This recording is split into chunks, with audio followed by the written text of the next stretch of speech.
नमस्ते। ओवरव्यू में आपका स्वागत है। 3 विषय। क्या कांग्रेस का भाजपा का निमंत्रण स्वीकार न करना ठीक है? दूसरा, स्वामी प्रसाद मौर्य ने किसको राजधर्म याद दिलाया? तीसरा, बीजेपी 70 के ऊपर किनका टिकट काटेगी? इन तीनों विषयों पर बात करने से पहले आपसे आग्रह, चैनल को सब्सक्राइब करें और अगर हो सके तो चैनल की मेंबरशिप भी ले लें। मेंबरशिप का मतलब कि एक छोटी रकम आपको हर महीने हमें आर्थिक सहयोग के रूप में आप देते हैं। आपके इस आर्थिक सहयोग से हमें चैनल चलाने में आसानी होती है और अगर आप हर महीने का कमिटमेंट नहीं करना चाहते हैं तो एक बार एक मुश्त वन टाइम भी हमारा आर्थिक सहयोग कर सकते हैं। इस आर्थिक सहयोग की हमें आवश्यकता है। तो सबसे पहली बात, क्या कांग्रेस का भाजपा का निमंत्रण स्वीकार ना करना ठीक है? देखिए, अब तो ये स्पष्ट हो गया है कि जो भी भारतीय जनता पार्टी 22 जनवरी को अयोध्या में कर रही है वो भाजपा और आरएसएस का फंक्शन है, वो उनका इवेंट है। शंकराचार्य ने भी इस बारे में साफ साफ कह दिया और ये बिल्कुल स्पष्ट हो गया कि जो एक भाजपा ने, जिसको कहते हैं ना, गुगली डाली थी और ये मान के कि सारे विपक्षी उसमें वो ट्रैप था, उससे ये लोग बाहर आ गए। कांग्रेस का ये निर्णय आवश्यक इसलिए था कि कांग्रेस को दिस वे और दैट वे एक निर्णय ले लेना चाहिए था, क्योंकि बाकी इंडिया के लोग, जो गठबंधन के लोग हैं, उनकी तरफ देख रहे थे, उनके निर्णय का वेट कर रहे थे। कांग्रेस का निर्णय आ गया। मल्लिकार्जुन खड़गे, सोनिया गांधी और अधीर रंजन चौधरी साहब, ये तीनों लोग जिनको औपचारिक निमंत्रण मिला है, ये तीनों लोग इस भाजपा के इवेंट में नहीं जा रहे हैं। अब इसको लेके कल सरकारी मीडिया उन्होंने राम का ठुकरा दिया, ये एक्सपेक्टेड था, और उन्होंने अनुग्रह ठुकरा दिया और सनातनी नहीं है।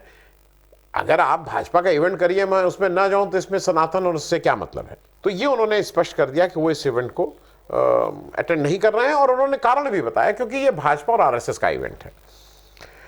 ये निर्णय कांग्रेस को लेना था।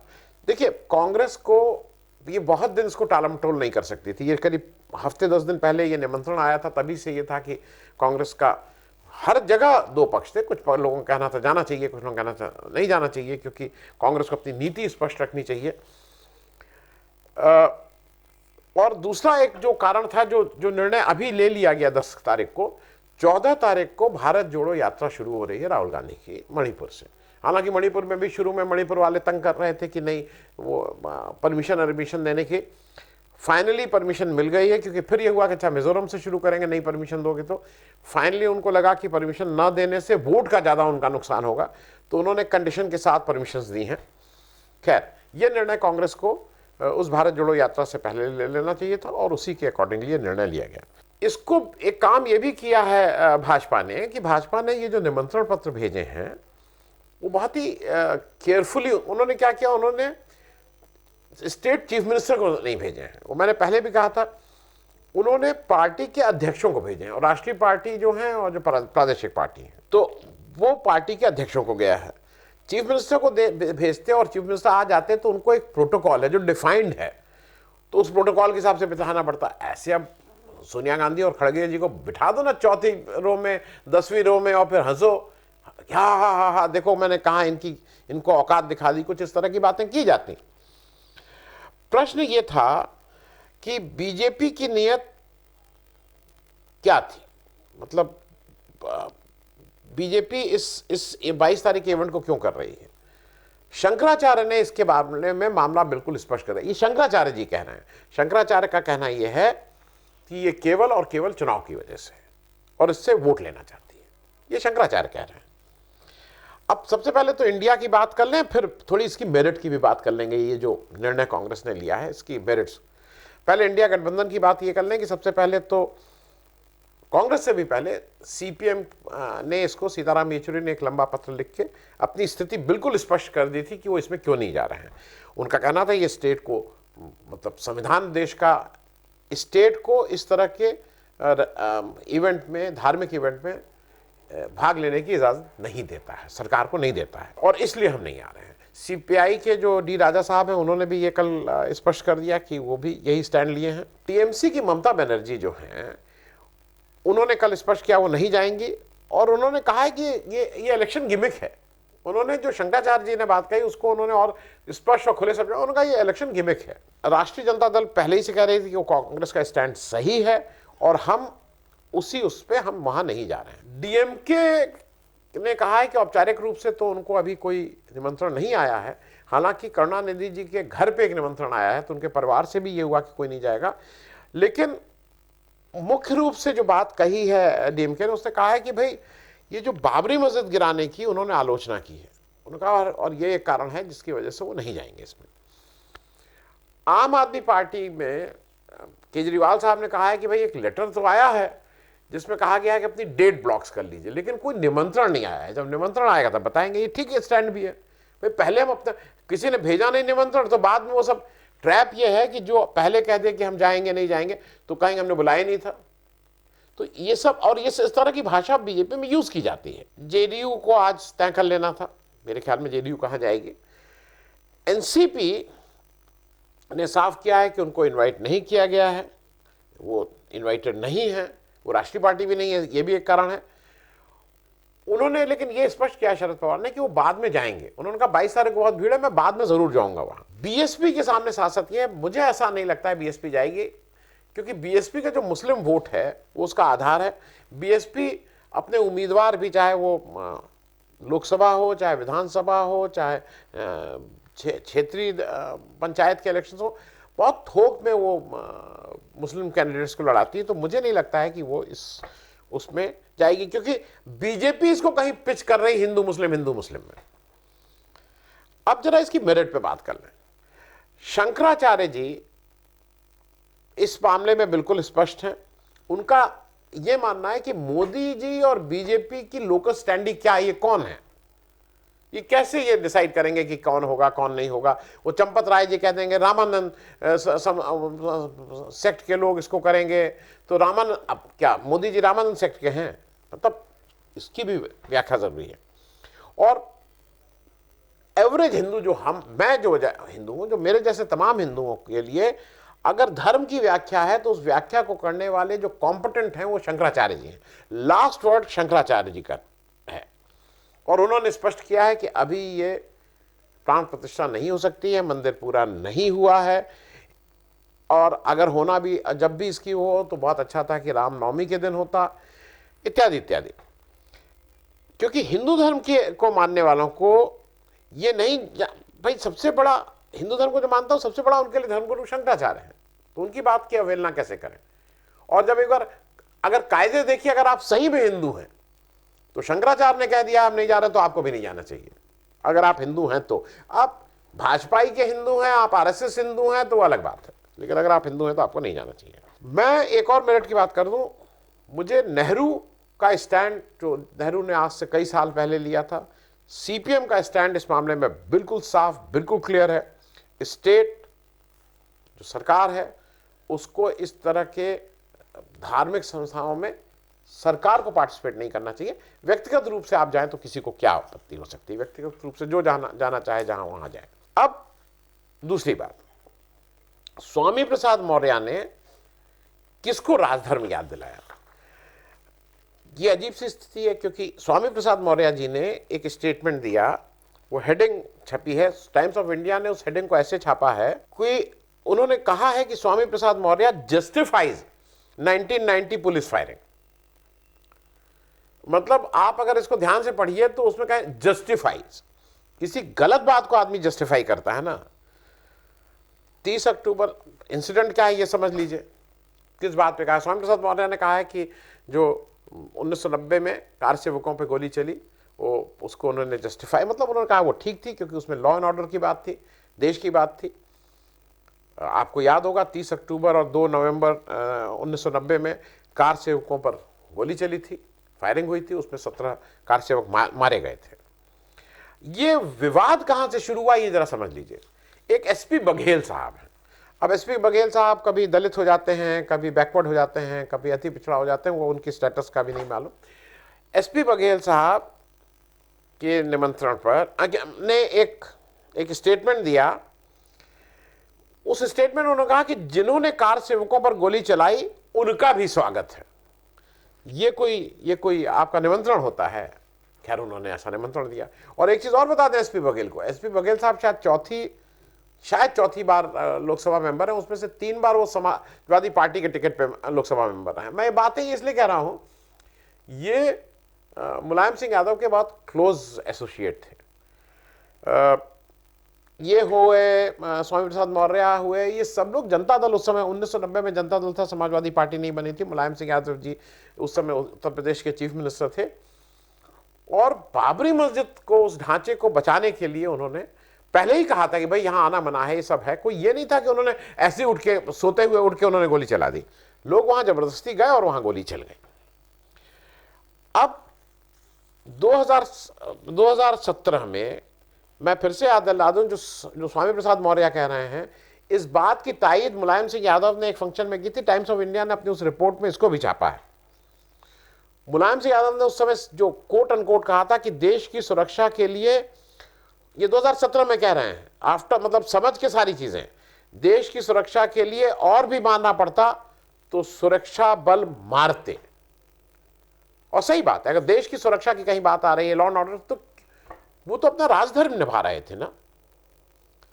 और इनके सामने कौन है? क्योंकि आपको दो चीफ मिनिस्टर की बात याद दिलाऊंगा। उत्तर प्रदेश के एक चीफ मिनिस्टर हुए कल्याण सिंह जी, सुप्रीम कोर्ट में जाके हलफनामा देते हैं, हलफ उठा के कहते हैं कि बाबरी मस्जिद उस विवादित ढांचे पे का बाल बांका नहीं हो पाएगा, और फिर यहां आके सो जाते हैं और उसको तोड़वाने में उनकी भी रजामंदी होती है, जो वो मानते हैं, और जिसके लिए सुप्रीम कोर्ट उनको दिन भर की, एक दिन की सजा भी देता है कि आपने गलत बयानी की थी। तो ये राजधर्म निभा रहे थे कि मुलायम सिंह राजधर्म निभा रहे थे? खुद सोच लीजिएगा। और चलते चलते एक बात इसलिए कि उस पर विचार जरूर कीजिएगा, अगर कार सेवकों पर गोली चलाना गलत है, पुलिस अगर अपनी सरकार की बात मानती है, सरकार का मुखिया ये उसको ओन करता है, तो जरा गुजरात में 2002 में के दंगों में क्या हुआ, उस पर भी जरा एक नजर डाल लीजिए। तो 2 केस बताऊंगा। 1 मार्च 2002 में बेस्ट बेकरी केस में 14 लोगों को मारा गया था, याद है? 14 लोगों को वडोदरा में। और उससे पहले 28 फरवरी को अहमदाबाद में मुख्यमंत्री की नाक के नीचे, मोदी जी ने मुख्यमंत्री थे, मुख्यमंत्री की नाक के नीचे गुलबर्गा सोसाइटी में 35 लोगों को जला दिया गया था जिंदा, जिसमें कांग्रेस के पूर्व एमपी एहसान जाफरी भी थे। 35 लोग जला दिए गए, 34 लोग लापता हैं, जो आज तक नहीं मिले हैं। कुल 69 लोग मारे गए थे। कौन जिम्मेदार है? वहां बैठे हुए थे, एहसान जाफरी आपको फोन करते रहे थे, कौन जिम्मेदार है? चीफ मिनिस्टर ने अपना राजधर्म निभाया था। वहां अगर लोग अगर गुलबर्गा सोसाइटी में 69 लोग मरे थे, तो उसकी जिम्मेदारी किसके ऊपर है? यहां तो आप कह रहे हैं ना, ठीक है, वहां किसकी जिम्मेदारी थी? और एक बात और याद रखिएगा, पुलिस का फर्क ध्यान रखिएगा। उत्तर प्रदेश की पुलिस सरकार की बात मानती है, वो किसी धर्म की बात नहीं मानती है। गुजरात की पुलिस धार्मिक पुलिस है, उसको स्टेट से मतलब नहीं है, उसको अपने राजधर्म से मतलब नहीं है। या वहां का जो निर्णय लेने वाला था, जो वहां का जिस व्यक्ति को यह निर्णय लेना था, उसी ने निर्णय लिया था कि तुम ऐसा मत करो। दोनों में से एक ही बात सच हो सकती है। अंतिम बात, बीजेपी 70 के ऊपर किनका टिकट काटेगी? एक स्टेटमेंट आया है जिसमें बीजेपी ने ये की तरफ से कहा गया है कि जो 70 साल से ऊपर हैं, उन लोगों को इस बार बीजेपी लोकसभा का टिकट नहीं देगी, कुछ एक्सेप्शंस को छोड़ के। क्योंकि मोदी जी तो 70 साल से ऊपर हैं, तो अगर ये कह देते किसी को नहीं देगी और वो हो जाता, तो फिर कुछ एक्सेप्शंस को छोड़ के। अब इस समय जो लोकसभा है, उसमें बीजेपी के 56 एमपीज लोकसभा में 70 साल से ऊपर हैं। उसमें बहुत से नाम हैं, वीके सिंह हैं, हमारे रविशंकर प्रसाद हैं, हालांकि वो तो फर्स्ट टाइमर हैं, बहुत से लोग हैं। लेकिन जो सबसे इंपॉर्टेंट नाम है, और अगर ये निर्णय लिया गया है तो उनको जरूर ध्यान में रखा गया होगा, वो नाम है राजनाथ सिंह जी का। राजनाथ सिंह जी कहीं राह में आ सकते हैं ना, तो उनको कैसे हटाया जाए? 70 साल का लिया और राजनाथ सिंह इलेक्शन में उनको टिकट ना दिया जाए। दूसरा, मैं एक फिगर थोड़ी आपको इसलिए बता दूं कि आपको समझ में आ जाए कि क्या कहां क्या है। 2014 में, मैं 2019 नहीं, 2014 में बीजेपी के 282 एमपीज जीते थे। फिर जब 2019 आते आते वो 269 रह गए थे, 13 लोग कम हो गए थे। उसका कारण ये था कि कुछ लोग मर गए थे, कुछ जगह बाई इलेक्शन बीजेपी हार गई थी, लेकिन 282 होते होते 269 आ गया था। 2019 जब इलेक्शन आया, जिस समय इनके 269 सिटिंग एमपी थे, उस समय बीजेपी कुल पूरे देश में 437 सीटों पे लड़ी थी, 437 सीटों पर उसने अपने उम्मीदवार दिए थे इस 269 को लेके जो उनके सिटिंग एमपी थे। इन 269 में से 99 लोगों सिटिंग एमपीज के टिकट काट दिए गए थे। ये एग्जैक्ट 33% होता है, 1/3 के टिकट काट दिए गए थे। तो 437 में 303 जीते थे, और इस 303 में एक ये भी इंटरेस्टिंग डेटा है, 131 फर्स्ट टाइम एमपी हुए थे, फर्स्ट टाइम एमपी। तो 35-40% लोग पहली बार एमपी बन के आ रहे थे। इसका मतलब पुराने एमपी को एक जो भी लोग, मतलब जनता है, उनसे थक चुकी होती है, एंटी इनकम्बेंसी आ चुकी है, वो उसको चेंज करना चाहती है। यूपी में जो 62 जीते थे उसमें से 20 फर्स्ट टाइमर थे। अब अगर इस यार्डस्टिक से चलें तो ये तो तय है कि इस बार जो 303 हैं उनमें से कम 1/3 का टिकट तो कटेगा ही, 100 के ऊपर तो टिकट कटेंगे ही कटेंगे। हालांकि जो करंट स्टेटस है वो मैं आपको बता दूं, बीजेपी के इस समय एज ऑन डेट 290 एमपी हैं लोकसभा में, कांग्रेस के 48 हैं, डीएमके के 24, तृणमूल के 23, वाईएसआर कांग्रेस के 22, जेडीयू के 16, शिवसेना शिंदे के 13। ये मैं आपको सिर्फ इसलिए बता रहा हूं कि ये डबल फिगर्स में है, सिर्फ 7 दल हैं जो डबल फिगर्स में। फिर बीजेडी के शायद, हाँ, बीजू जनता दल के भी 12, सॉरी माफ कीजिएगा। मैं ये बातें इसलिए बता रहा हूं कि अगर 100 के ऊपर ज्यादा लोगों का टिकट कटना है तो एक तो क्राइटेरिया भी है, और कुछ लोगों को जरा किनारे भी करना है।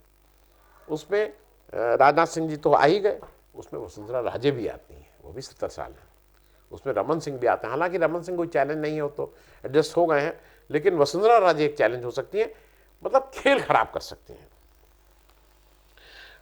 ये बात मैं आपको इसलिए बता रहा हूं कि बीजेपी का जो अब है वो 2 चीजें हैं, मोदी जी का 2024 की ताजपोशी, और मोदी जी के बाद जिसको मोदी जी, जो जग जाहिर है कि किसको प्राइम मिनिस्टर बनाना चाहते हैं, उनकी राह को और आसान करना, जिससे कोई चैलेंज करने वाला उनको ना रहे।